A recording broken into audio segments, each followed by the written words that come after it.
Now, somebody was talking to me the other day about a guy.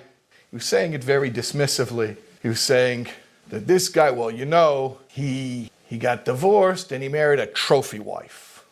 And I think everyone's heard that. It's a very crass expression, but I think everyone knows what that is.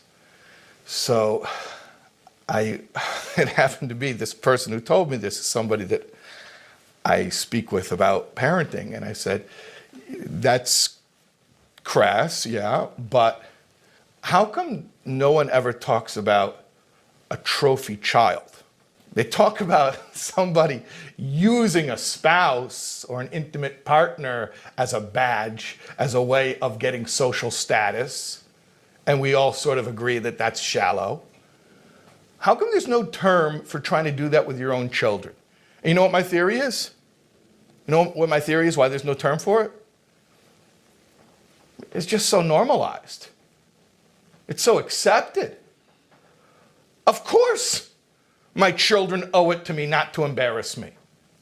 Of course, my children owe it to me to be part of my image maintenance team. You know, they work for my PR team. What are people going to think of me? I'm not saying that there's something evil about a parent having that thought. To the contrary, I think it's very human to have that thought. It's extremely human to have that thought. It would almost be unnatural not to have that thought. What I'm saying is, being a parent means letting yourself know that that's not a healthy thought. It's not a legitimate avenue to go down. Yeah, I understand. I have an ego. My ego likes recognition. It likes positive attention. I will use anything to get recognition and positive attention, even my children. That's natural. But I have to be able to stop myself and say, I can't do that to this child. Because think about it. When I'm using my child to meet my emotional needs,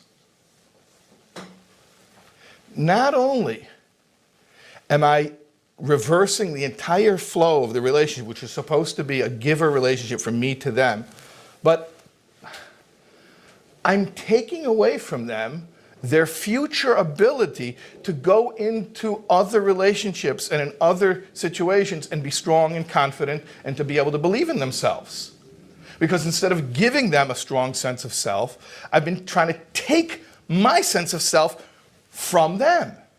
You understand how, I know it's so common and so universal, it almost sounds like I'm a lunatic for ranting this way. Like, what does he want from us? What's the problem? Isn't this what every generation does? And you know what? If that's true, let's say, for argument's sake, that's what every generation has done. Doesn't mean that it should be perpetuated. Let's talk about objective truth. This child is a soul. And that means that they are intrinsically worthy, unconditionally worthy, and infinitely worthy. So 3 things that I talk about in the parenting course. That a soul, and therefore every child, is intrinsically worthy, unconditionally worthy, and infinitely worthy. Intrinsically worthy means their worth comes from within. They don't have to go out and do something to get it. It doesn't have to be acquired. Unconditional means they can't lose it.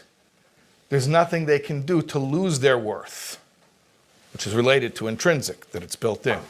And it's infinite. Infinite means how worthy are they? There's no number for it. And if you really want to be philosophical, infinity is not only that which cannot be detracted from, infinity is that which cannot be added to either. If you want to be philosophical for a moment, because infinity really, there's nothing you can do to make it less, but there's nothing you can do to make it any more than it is already. So the real value of a soul can't be lost, but it can't even be embellished. It's already as great as it could possibly be.